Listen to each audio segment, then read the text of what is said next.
राधा राधा। राधे राधे महाराज जी। गुरुदेव, एक बार आपने सत्संग में समर्थ गुरु रामदास जी का चरित्र सुनाते समय कहा था कि गुरु कृपा से ही अहंकार का नाश होता है। महाराज जी, वो गुरु कृपा हम सहज रूप से कैसे प्राप्त कर सकते हैं? कृपया मार्गदर्शन करें। उनकी आज्ञा का पालन करने से।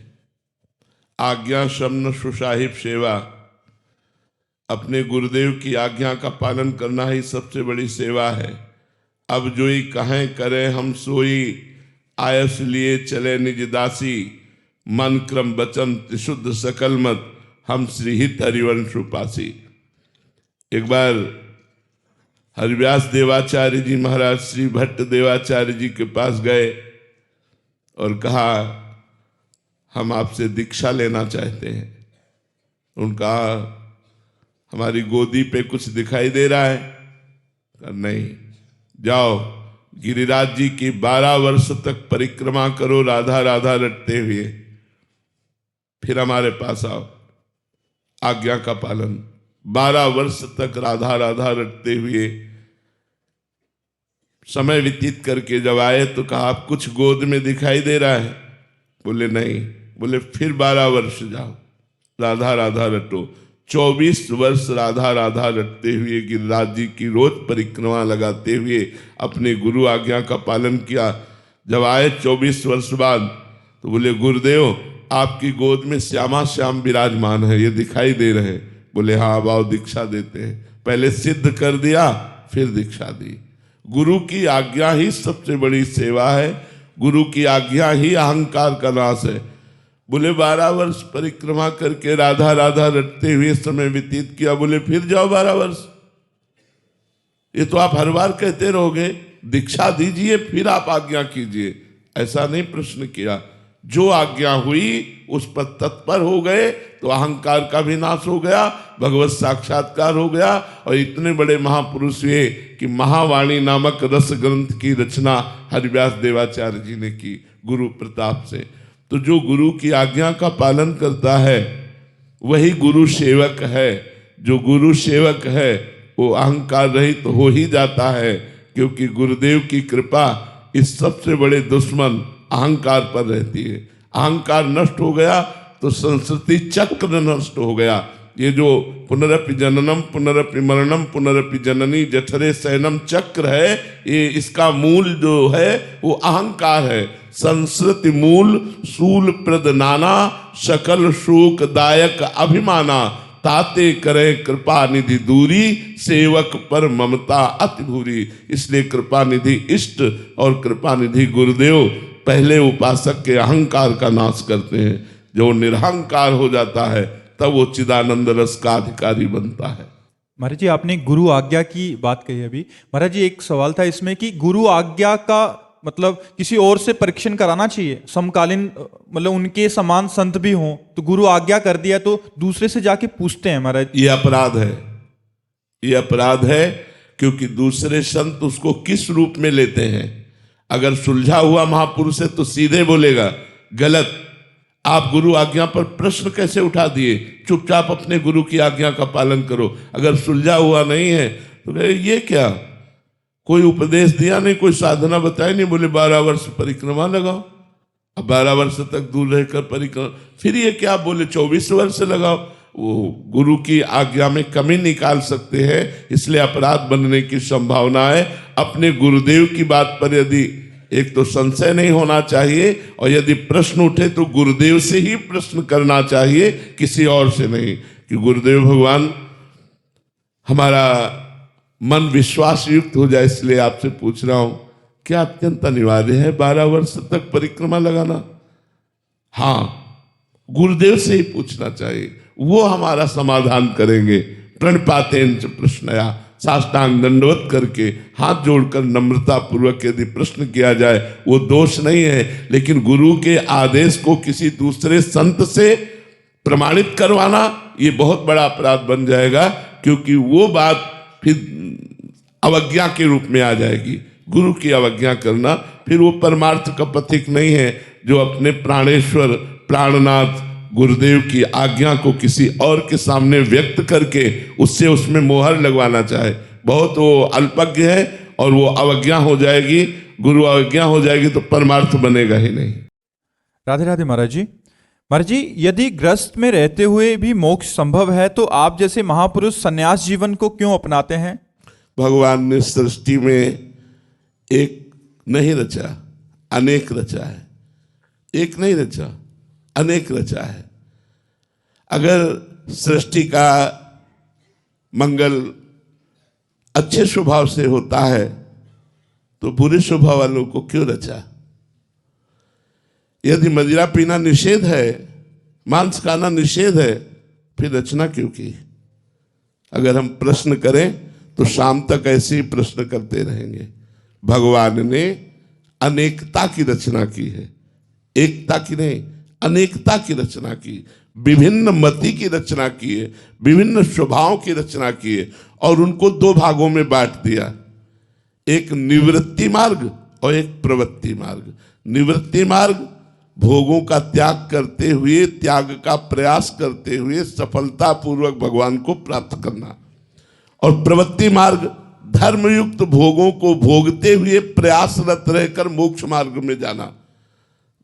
तो अब जिनकी भाग्य में रचना रची है गृहस्थ में जाते हुए भगवत प्राप्ति करना, उनको गृहस्थ में मिलेगा। हम लोगों के भाग्य में रचना की गई है निवृत्त मार्ग से भगवत प्राप्ति करना, और दूसरा रहस्य, गृहस्थ मार्ग में रहते हुए आप केवल अपना उद्धार कर सकते हैं, और विरक्त मार्ग का अगर एक साधक भगवत प्राप्त हो गया तो प्रांत के प्रांत का कल्याण कर देगा। अगर एक अपने में आ जाए तो मम भक्ति युक्तो भोनम पुनाति, पूरे लोक को पावन कर सकता है, क्योंकि उसने भोगों का त्याग करके रात दिन केवल भगवान का चिंतन किया है। आप गृहस्थी में देखिए बड़ी समस्याएं हैं। आप बड़े भाग्यशाली हैं जो सत्संग सुन रहे हैं, नहीं तो सत्संग सुनने का टाइम नहीं, भजन करने का टाइम नहीं। भजन करने के टाइम में बैठो तो पूरे दिन की दिनचर्या दिमाग में घूमती है, ये करना है, ये करना है, ये करना, अभी वहां जाना है, उससे वो बात करनी, पूरा हिसाब भजन में लग जाएगा।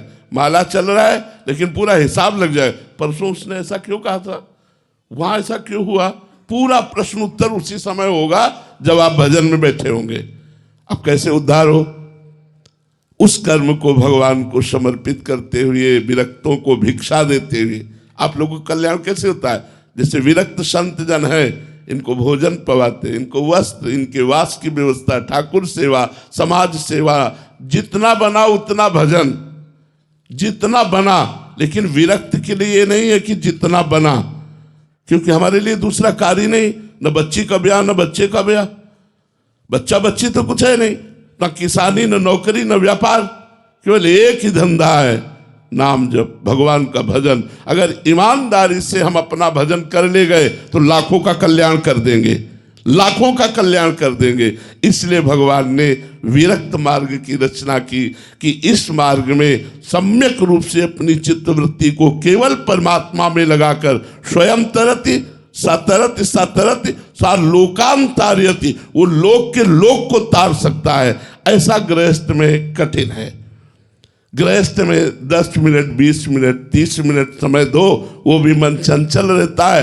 दिन में बड़े कार्य हैं, कब भगवान की याद आवे कब ना आवे, माया बड़ी विचित्र। एक बार भगवान देवर्षि नारद जी से वार्ता कर रहे थे तो विनोद में कहा कि जो गृहस्थी में मेरा भजन करता है उसे मैं विशेष महत्व देता हूं। तो देवर्षि नारद जी ने कहा, प्रभु विरक्त पूरे जीवन जलता रहता है, कोई मनोरंजन नहीं, कोई मन से संसार के भोगों का त्याग करके भगवान में लगाना, कोई मन को भोगों में नहीं, बड़ा कष्टमय जीवन है ये, बड़ा कष्टमय जीवन तपस्वी का। ईमानदारी से अगर चला जाए, बेईमानी से चला जाए तो वो बात अलग है कि अपना मनमानी करो, लेकिन अगर ईमानदारी से चला जाए तो बड़ा कष्टमय जीवन है। केवल भगवदानंद, संसार के आनंद का त्याग करते हुए चलना होता है। तो देवर्षि नारद जी ने कहा, गृहस्थ भक्त को आप प्राथमिकता क्यों देते हैं?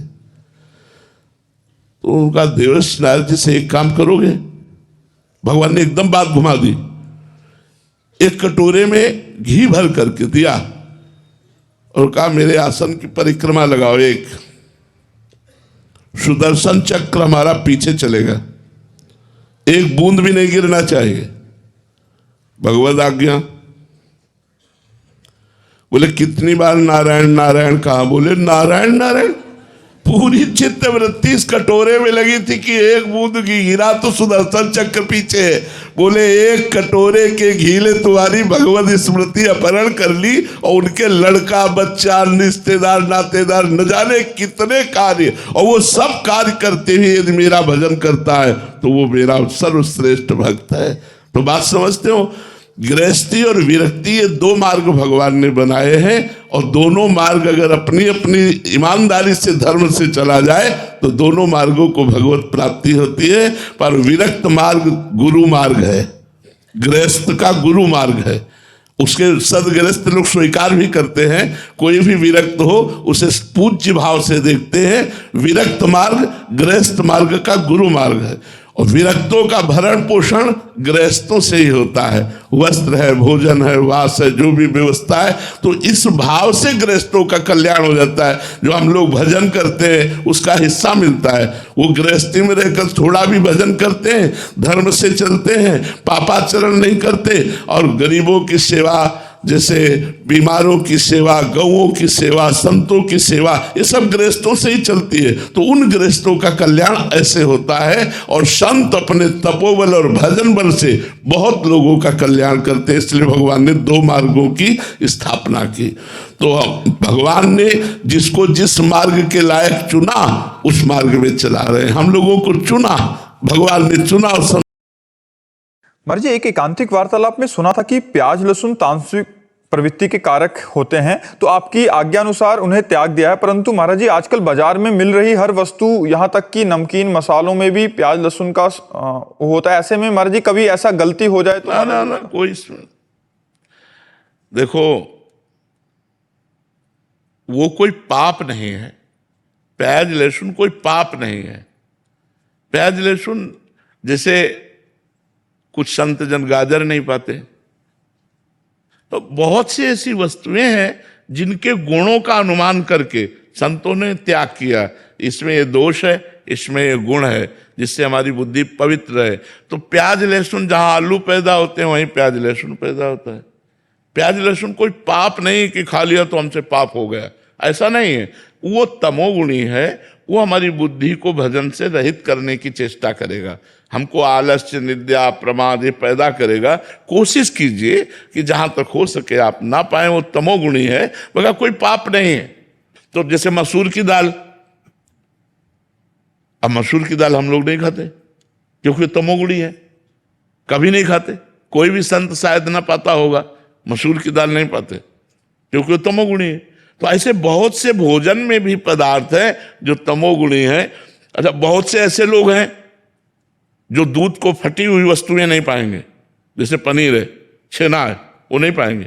तो ऐसे मतलब अलग अलग विचारधाराएं हैं, अलग अलग उसमें गुण दोष का दर्शन है। जो बहुत पवित्रता है वो तो केवल घर में चल सकती है, नहीं चल सकती कि घर में अपने पवित्रता चल सकती, लेकिन बाहर होटल में, व्यापार में, आप जो हॉस्टल में, वहाँ जैसा मिले, बस ये है कि प्रधानता आपको मांस नहीं खाना। अब सैकड़ों बच्चे दीक्षित हैं, पढ़ रहे हैं, सैकड़ों आर्मी के दीक्षित हैं और फौज में हैं, तो छूट देनी पड़ती है। कोई उनका घर थोड़ी है, जो सरकार की व्यवस्था है उसी के अनुसार चलना पड़ेगा। तो इसलिए कभी ऐसा चूक हो जाए तो उसमें कोई पश्चाताप न करे। को भगवान का यश गावे, भगवान से का स्वयं चिंतन करे, दूसरे को चिंतन करावे, यही जीवन का परम लाभ है। भगवान का चिंतन हो रहा है, यही सबसे बड़ी बात है।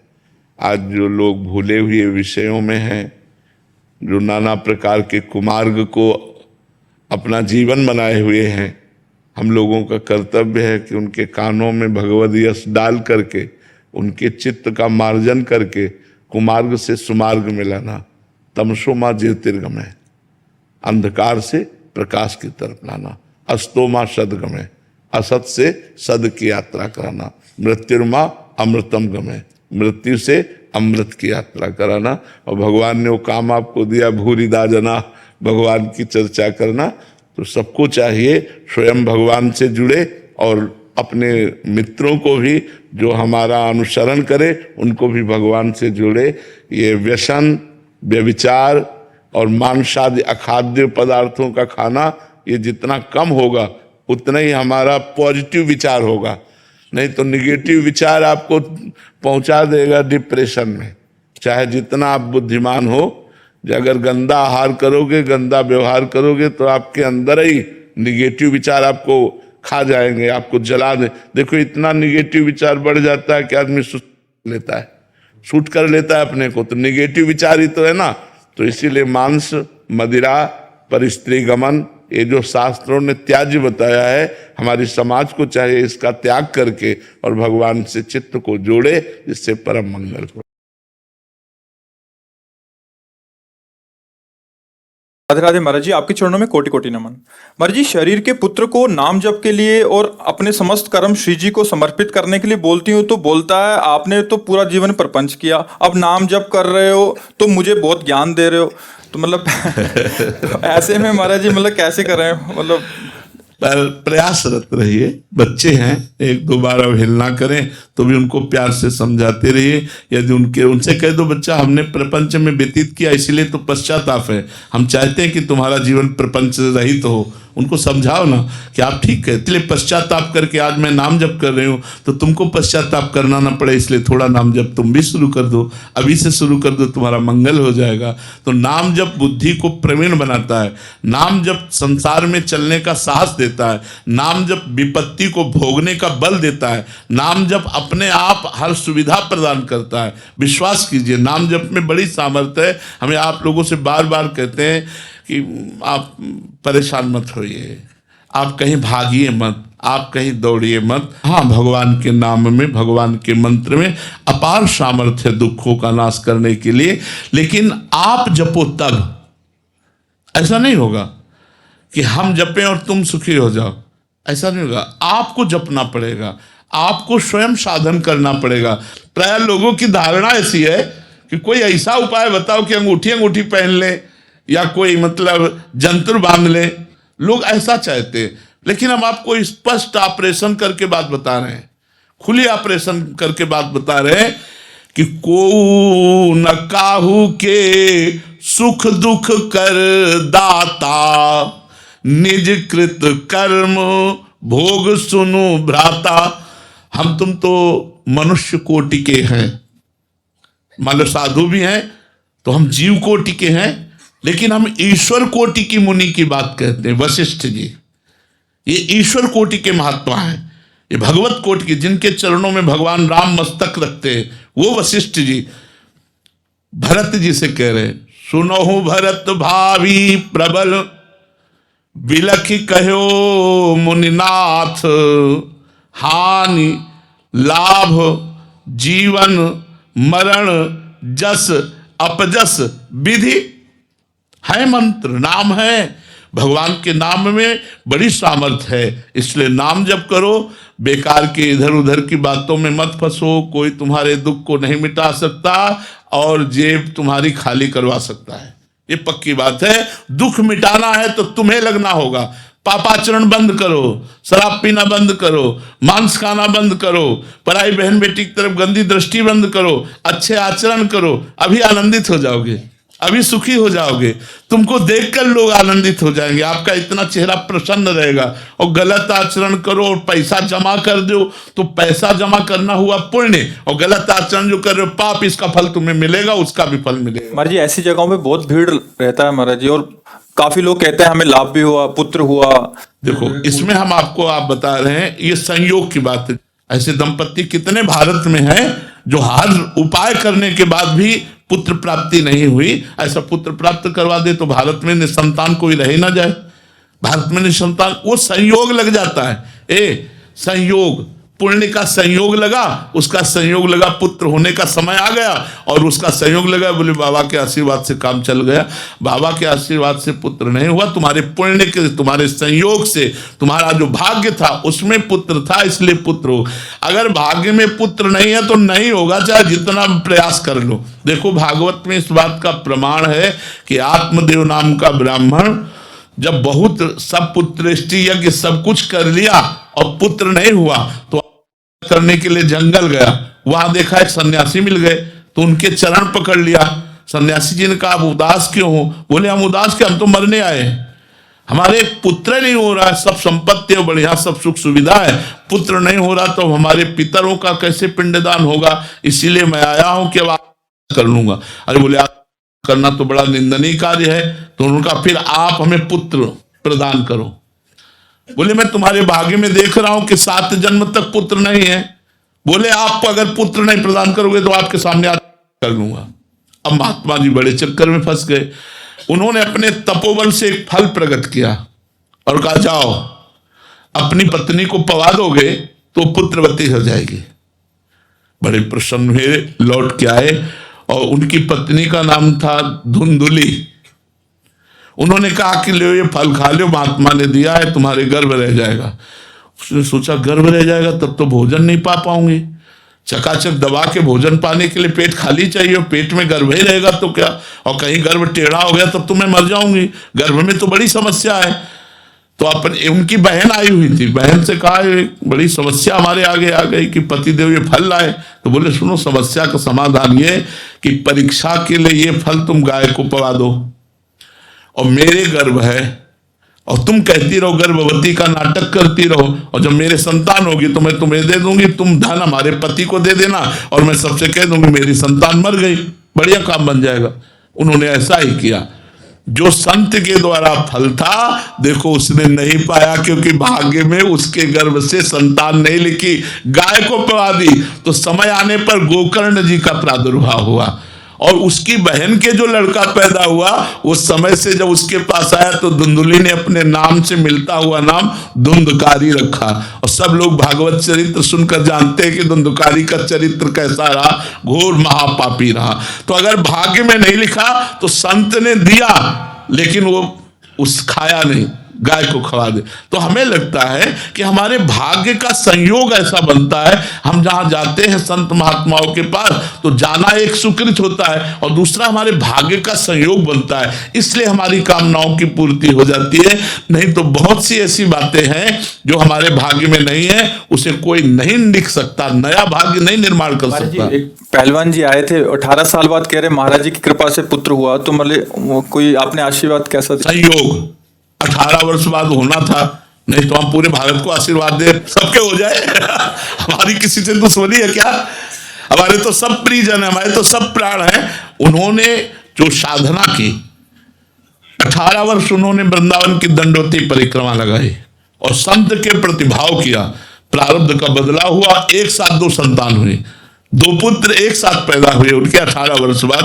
वो कोई हमारी कृपा नहीं, वो उनका साधन। 18 वर्ष वृंदावन की दंडोती परिक्रमा लगाना और संतों के प्रतिभाव रखना, फल फूल जो समर्पित करना, तो उसी पुण्य प्रताप से हो गए। तो पुण्य प्रताप कभी कभी ऐसा लाभ दे देता है, वो क्या करना आपको पड़ेगा। उसका भाव है कि उस महाराज जी के द्वारा हो गया, लेकिन कर्म उसी ने किया ना। दंडोती परिक्रमा परम पावन श्री वृंदावन धाम की शिव सनकादि वंदित रज में उसने जो दंडोती लगाई 18 वर्ष, तो उसका फल प्रकट